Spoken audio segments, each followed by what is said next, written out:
আসসালামু আলাইকুম। আমি এস.এম. ফরহাদ হোসাইন, ঢাকা বিশ্ববিদ্যালয়ের কবি জসিমউদ্দিন হলের ২০১৬-১৭ সেশন ফার্সি ভাষা ও সাহিত্য বিভাগের একজন শিক্ষার্থী।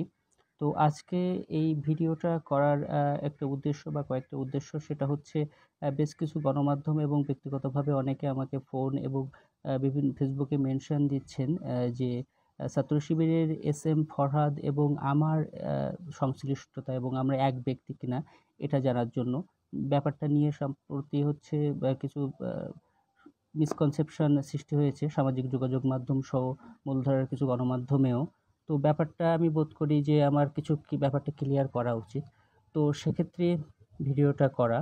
তো যদিও আমি ২০২৪ সালের ২২শে সেপ্টেম্বরের ব্যাপারে আমার ফেসবুক পোস্টে আমি ব্যাপারটা কনফিউশনটা ক্লিয়ার করি।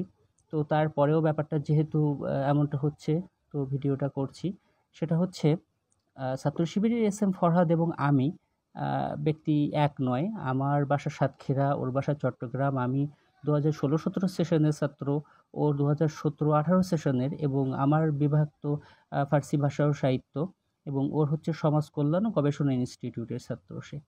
তো ও আমার জুনিয়র এবং হলের।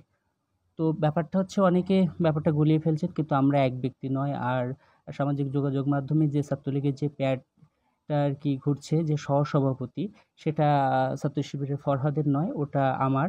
এবং অনেকেই জানতে চেয়েছেন যে আমার ছাত্রলীগ সংশ্লিষ্টতা এবং ২০২৪-এর যে গণঅভ্যুত্থানে আমার ব্যাপারটা আপনারা জানতে চেয়েছেন। সেটা হচ্ছে আমি ২০২৪-এর যে জুলাই মাসে যে আমাদের গণঅভ্যুত্থান হয়েছে, সেখানে ২০২৪-এর যে ১৪ই জুলাই, সেখানে আমরা ছাত্রলীগের যারা ছিলাম প্যাডে, তারপরেও আমরা বিদ্রোহী হয়ে এবং একযোগে পদত্যাগ করে ১৪ তারিখ আমরা হচ্ছে আন্দোলন করি। সেখানে আমরা তুমি কে আমি কে রাজাকার রাজাকার বলে ক্যাম্পাস প্রদক্ষিণ করি এবং রাজু ভাস্কর্যে আমাদের এটার তীব্র নিন্দা ও প্রতিবাদ জানাই তৎকালীন প্রধানমন্ত্রীকে। তো আমি ওই দিন রাত ৩টার সময় আর কি হলে ফিরি। পরবর্তীতে তো আপনারা জানেনই যে ১৪, ১৫, ১৬, ১৭ ক্যাম্পাসে কি অবস্থা সৃষ্টি হয়েছিল ছাত্রলীগ এবং বহিরাগত সন্ত্রাসীদের দ্বারা। তো ১৭ তারিখের পর ঢাকার বিভিন্ন জায়গায় থেকে আমি আন্দোলনে অংশগ্রহণ করি। তো ব্যাপারটা হচ্ছে ছাত্রলীগের সাথে সংশ্লিষ্টতা বা ছাত্রলীগের সহসভাপতির যে ব্যাপারটা, সেটা হচ্ছে আমার সঙ্গে, কিন্তু এস.এম. ফরহাদের সঙ্গে নয়। সেটা আগেই বলেছি। তো ডাকসুকে কেন্দ্র করে একটা রিট হয়েছে ফরহাদের বিরুদ্ধে। সেটা হতে পারে, যেকোনো মানুষ সেটা করতেই পারে, প্রার্থী করতেই পারে।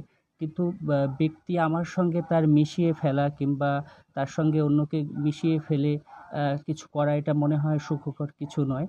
তো এইজন্যই আরকি ভিডিওটা করছি যে আমি ব্যক্তি ফরহাদ আর ওই ব্যক্তি ফরহাদ এক নয়।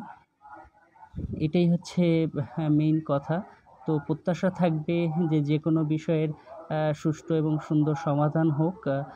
ছাত আমার কবি জসিমউদ্দিন হলের যিনি আছেন আমাদের ভিপি প্রার্থী আবিদ ভাই, উনি আমাদেরই হলের ভাই, আমাদের ইমিডিয়েট সিনিয়র ভাই। উনি সহ এস.এম. ফরহাদ আমার জুনিয়র। তো সবার জন্যই শুভকামনা থাকবে। সাদিক আমার কাছের বন্ধু। সবার জন্যই শুভকামনা থাকবে যে ছাত্ররা যাকে সত্য এবং ন্যায়ের পক্ষে মনে করবেন, ঢাকা বিশ্ববিদ্যালয়ের নেতৃত্ব ছাত্ররা তাদের হাতেই আর কি অর্পণ করবেন। তো ডাকসুর জন্য শুভকামনা। আর এইসব বিষয়গুলোকে কেন্দ্র করে ডাকসুকে যে বন্ধ করার যে একটা ব্যাপার, অপচেষ্টা আমরা দেখতে পাচ্ছি। আমি ঢাকা বিশ্ববিদ্যালয়ের একজন ছাত্র এবং বাংলাদেশের একজন সচেতন নাগরিক হিসেবে অবশ্যই প্রত্যাশা করব যে ডাকসু কিংবা ছাত্র সংসদগুলো অবশ্যই কোনোভাবেই বন্ধ করা উচিত হবে না। তো সবার জন্যই শুভকামনা। আর যে মিসকনসেপশনটা সবার মাঝেই ছিল যে আমি ফরহাদ এবং ওই ফরহাদ এক কিনা, তো আমি হচ্ছে এস.এম. ফরহাদ হোসাইন, সে এস.এম. ফরহাদ। তো সবার জন্যই শুভকামনা থাকবে। দোয়া রাখবেন সবাই। আসসালামু আলাইকুম।